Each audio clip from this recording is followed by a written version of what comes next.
shooters over the last 10 years? Too many. It's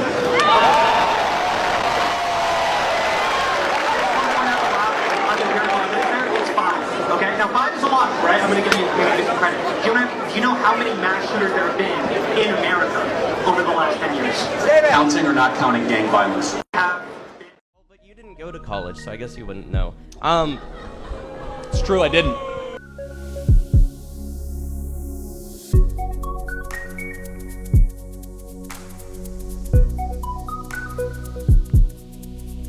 I hope you guys get your mojo back. This was once a great country. I want to see it great again. Here's white privilege. Why is that white privilege? Okay, here we go. Do you driver's get asked to ticket. prove that you're a citizen of the United States? I get asked for my driver's license all the time when I get pulled over. Did your parents come here illegally? Yeah. If you knew that you were invading somebody's home, I don't have sympathy for you.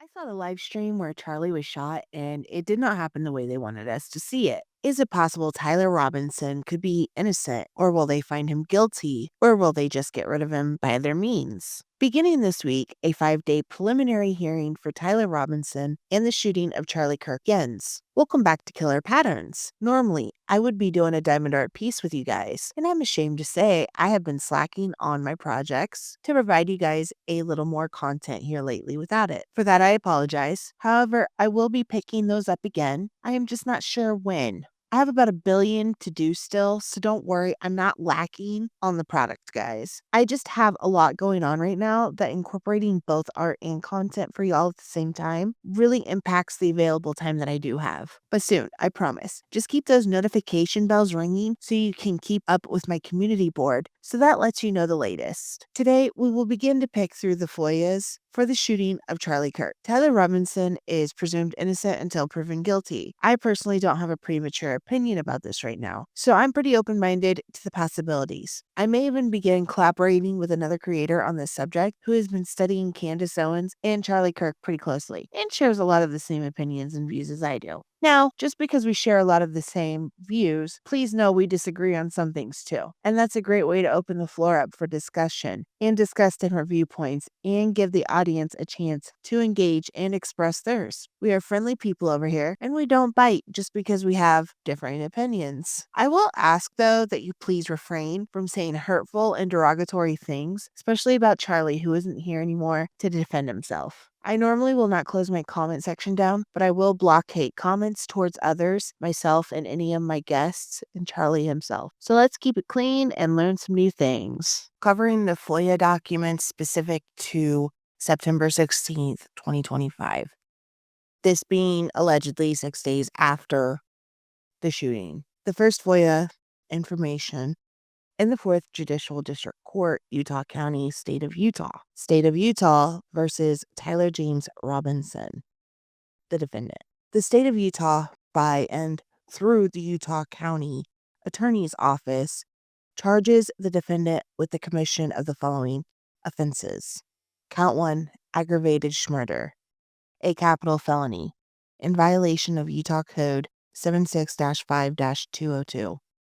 In that on September 10th, 2025, in Utah County, the defendant, Tyler James Robinson, intentionally or knowingly caused the death of Charlie Kirk under the following circumstances.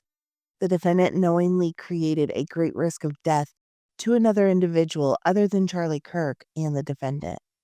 Notice, conviction of this offense may carry the death penalty or, pursuant to Utah Code 76-3-207.7, a mandatory term of imprisonment for life without parole, or a term of not less than 25 years that may be for life. Victim targeting enhancement in violation of Utah Code 76-3-203.24, Tyler James Robinson intentionally selected Charlie Kirk because of Tyler James Robinson's belief or perception regarding Charlie Kirk's political expression. Notice, if the trier of facts finds beyond a reasonable doubt that the victim targeting enhancement applies, the sentencing judge or the Board of Pardons and Parole shall consider the defendant's selection of the victim as an aggravating factor. Violent offense committed in the presence of a child, aggravating factor. The sentencing judge or the Board of Pardons and Parole shall consider as an aggravating factor in their deliberations that the defendant committed a violent criminal offense in the presence of a child. Count 2. Felony discharge of a firearm causing serious bodily injury.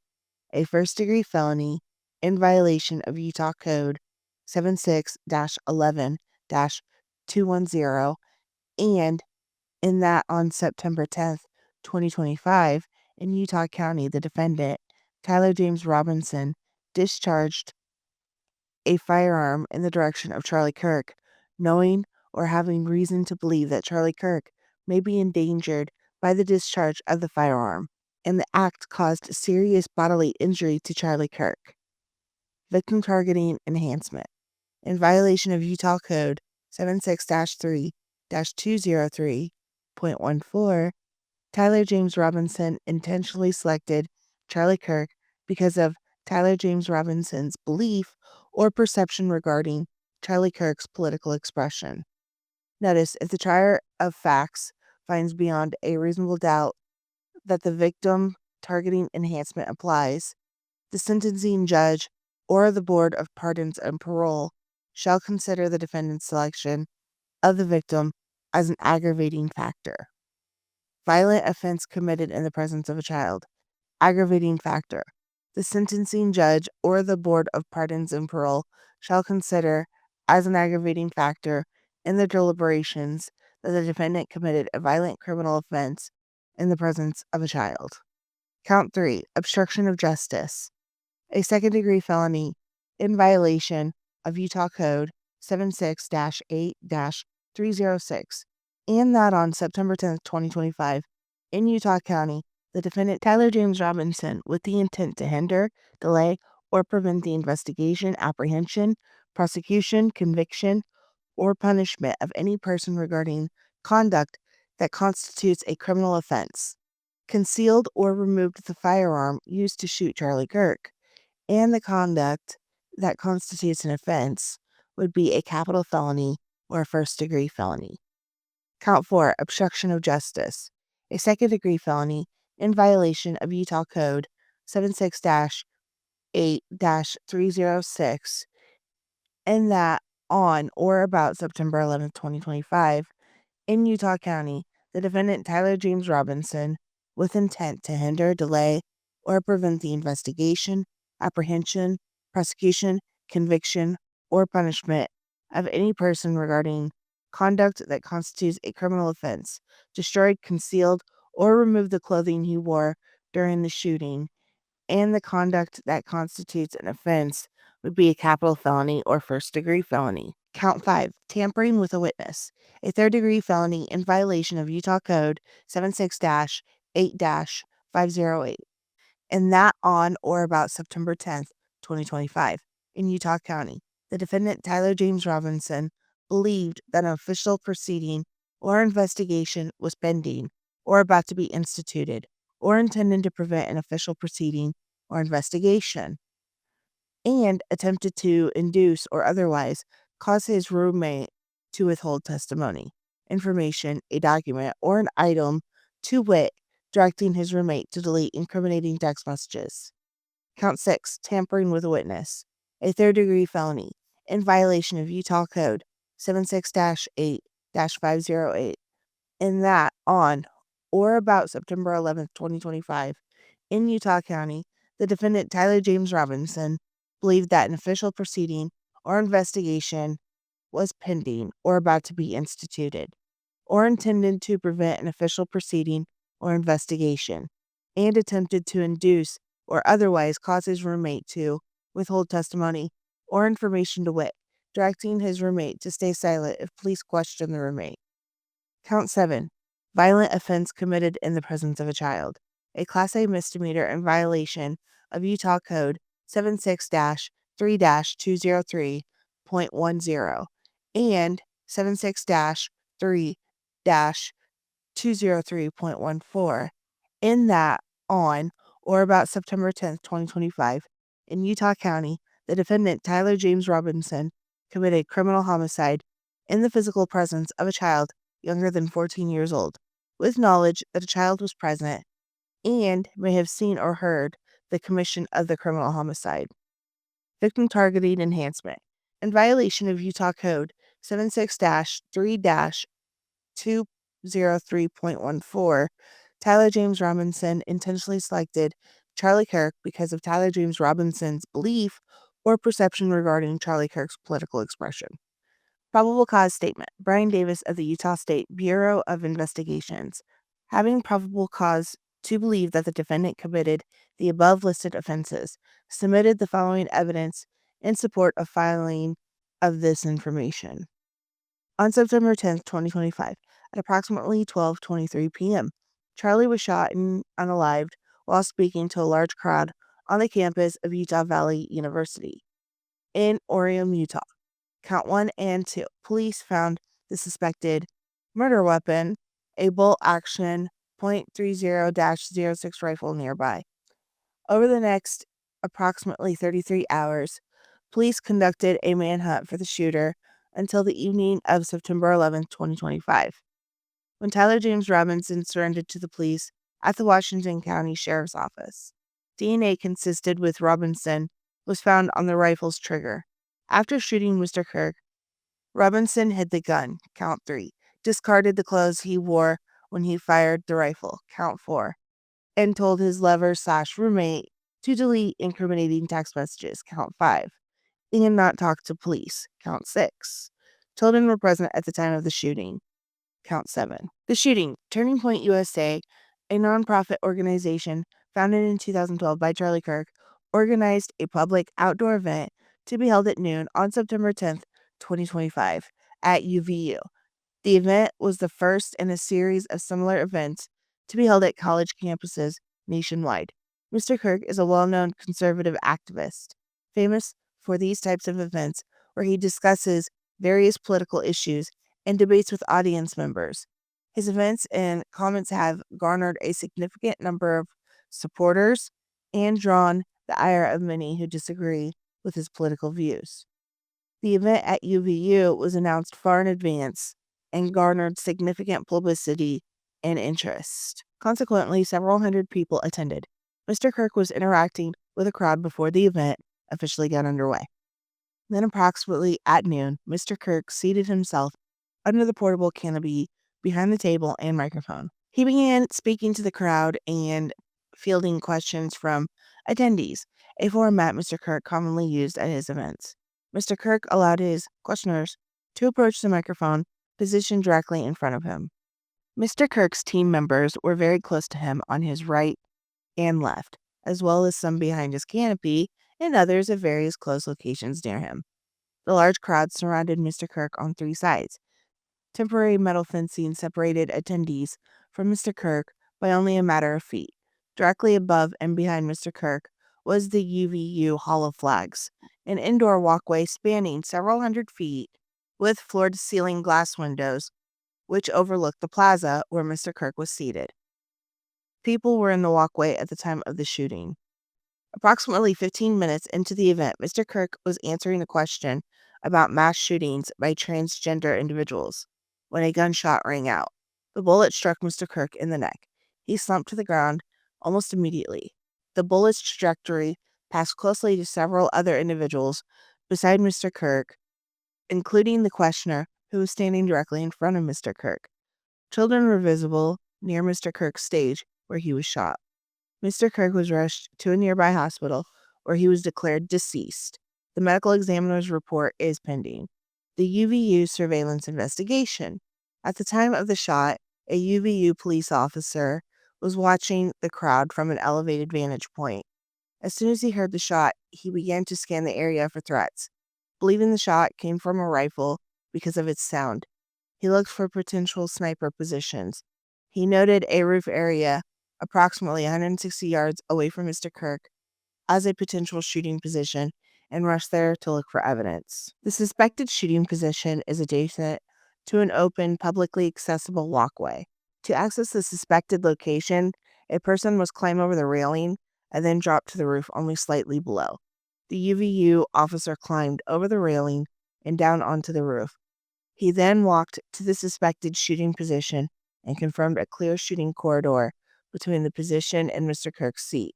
He also noticed markings in the gravel rooftop consistent with a sniper having lain on the roof. Expressions in the gravel potentially left by the elbow, knees, and the feet of a person in a prone shooting position.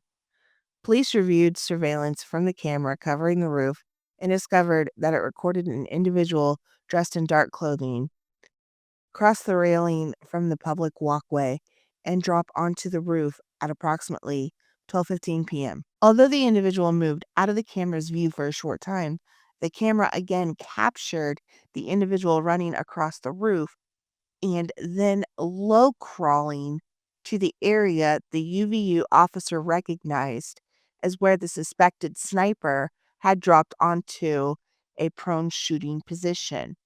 After a short time, which matches the known time of the shot, the individual arose and ran across the roof to the northeast.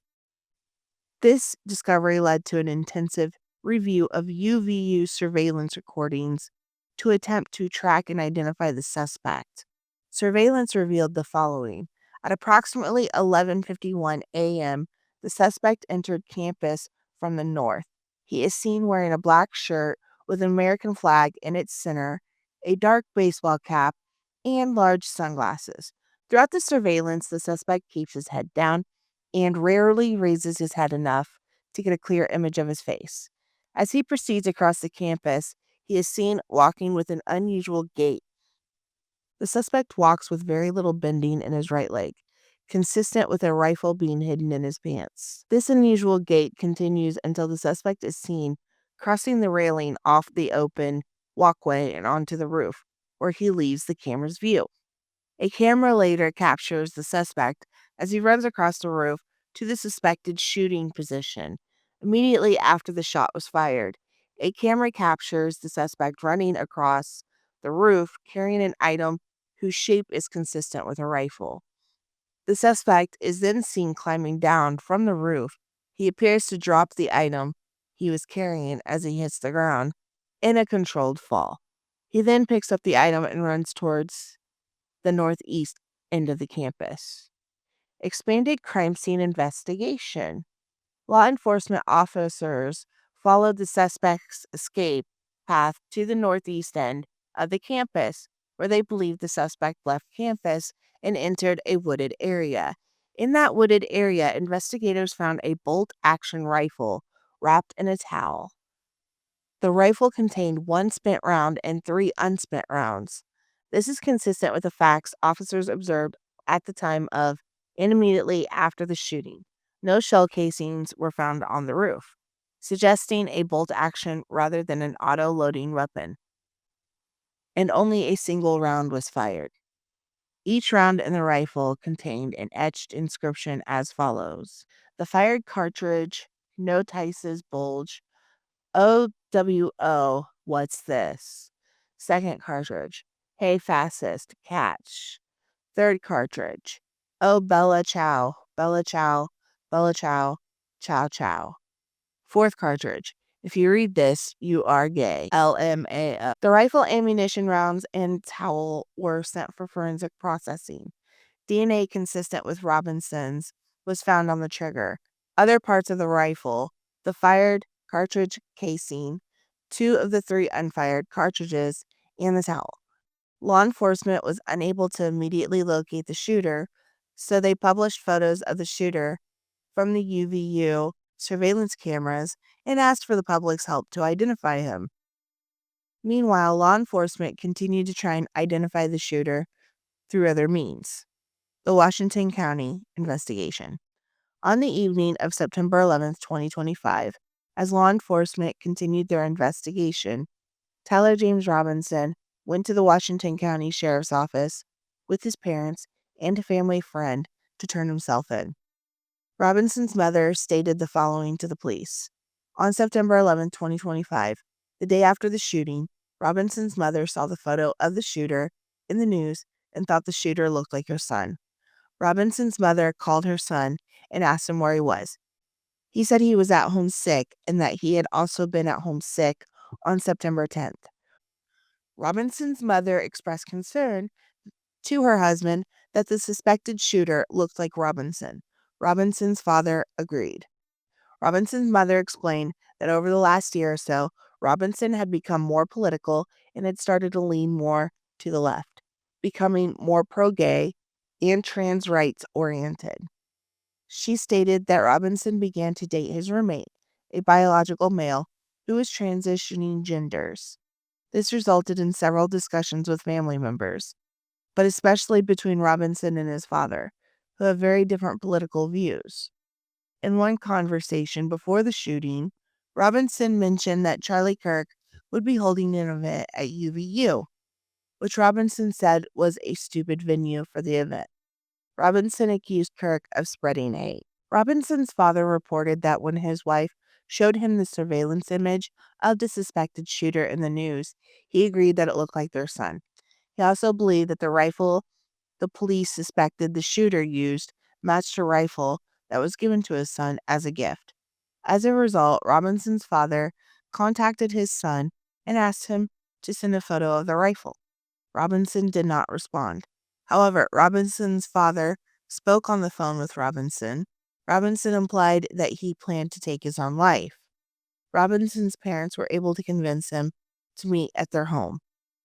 As they discussed the situation, Robinson implied that he was the shooter and stated that he couldn't go to jail and just wanted to end it.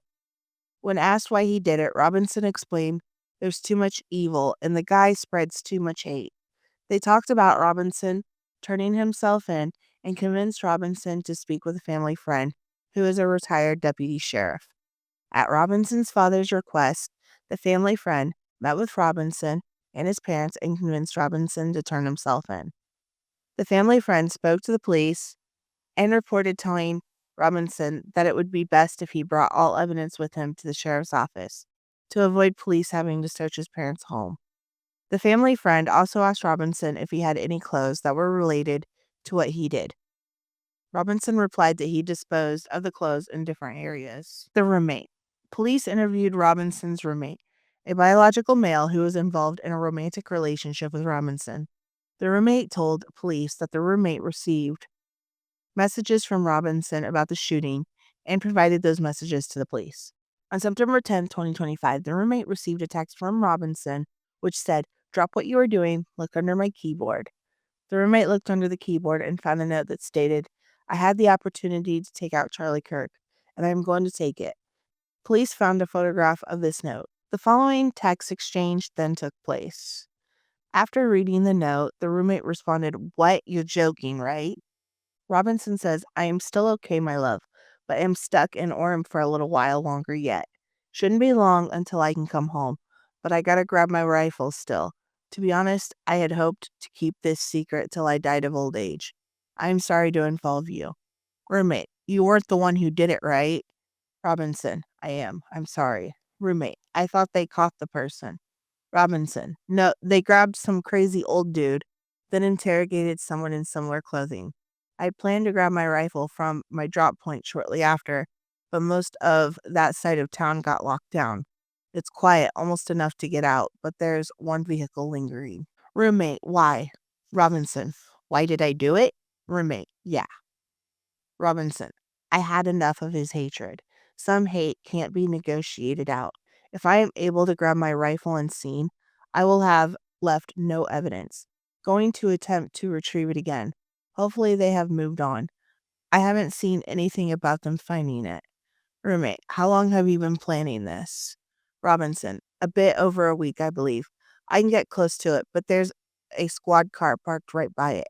I think they already swept that spot, but I don't want to chance it. I'm wishing I had circled back and grabbed it as soon as I got my vehicle.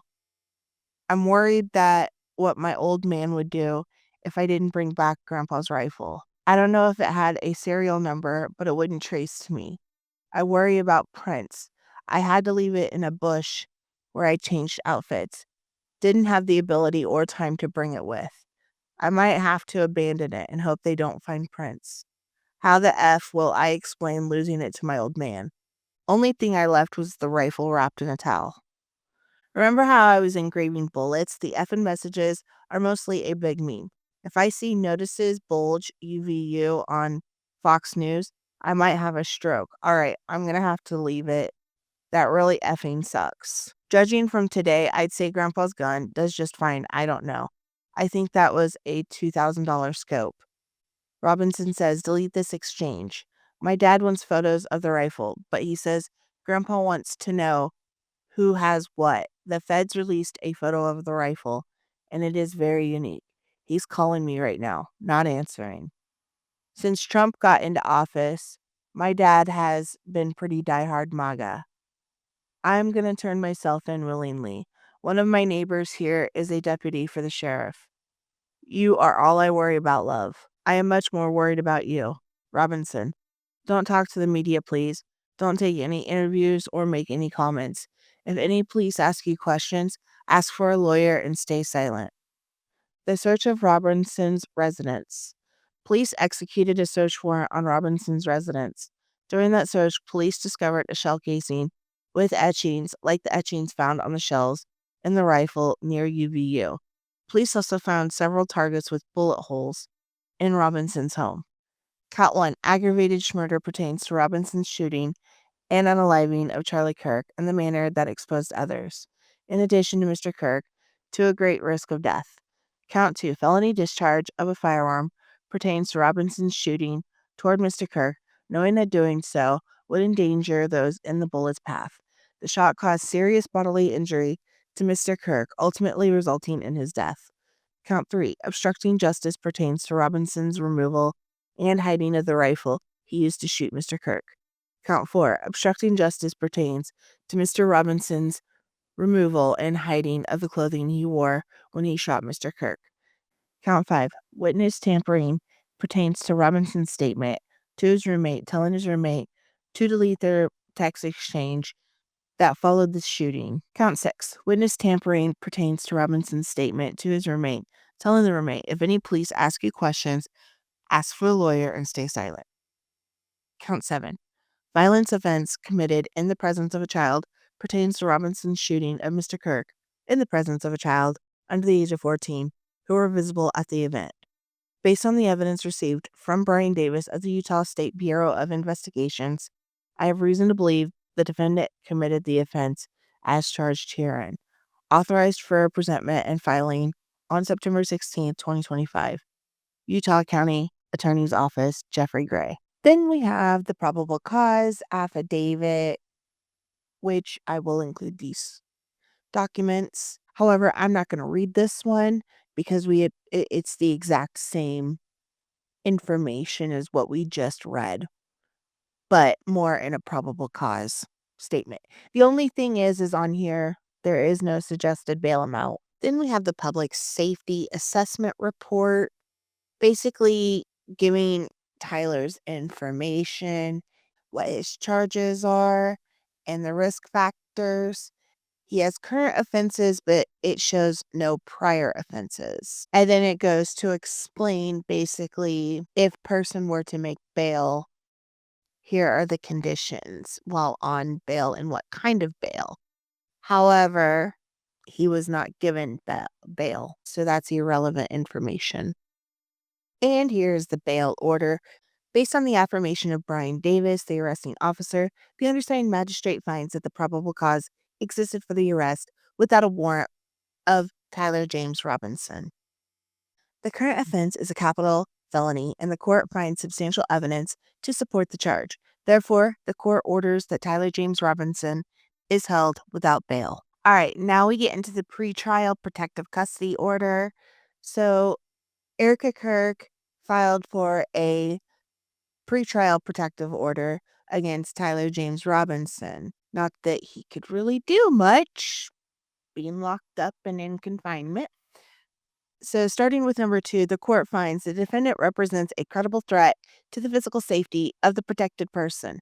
The protected person is not an intimate partner or cohabitant, but is an alleged victim.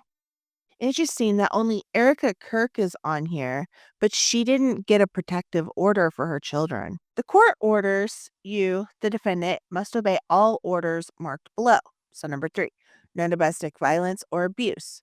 Threaten to commit acts, harassment, violence or abuse, threaten, stalk, attempt to use or threaten, or use physical force, which how is he going to get to her? He's behind bars. And engage in any other conduct that would place the protected person or designated family or household members in reasonable fear or bodily injury. Designated family or household members. None are listed. Surprise. See how weird that is? I don't have much of an opinion on that yet, so we're not going to discuss that in this video. Number 4, no contact or limited contact.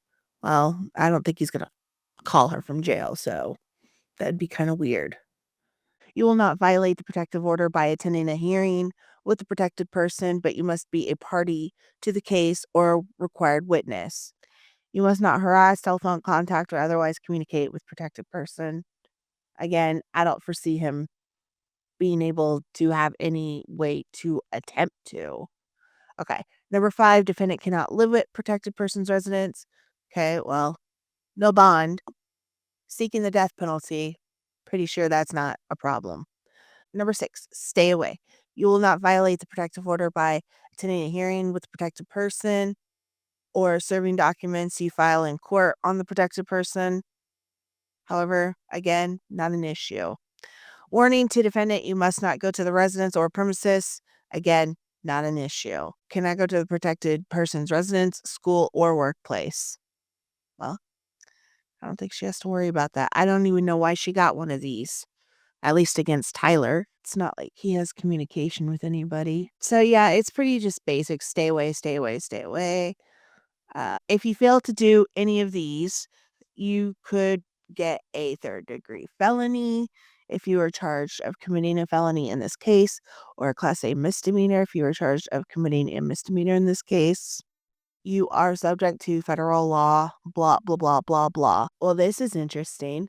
Expiration date for National Crime Information Center purposes only, January 1st of the year 3000. Huh. Okay. That's interesting. And now we get to the notice of intent to seek the death penalty.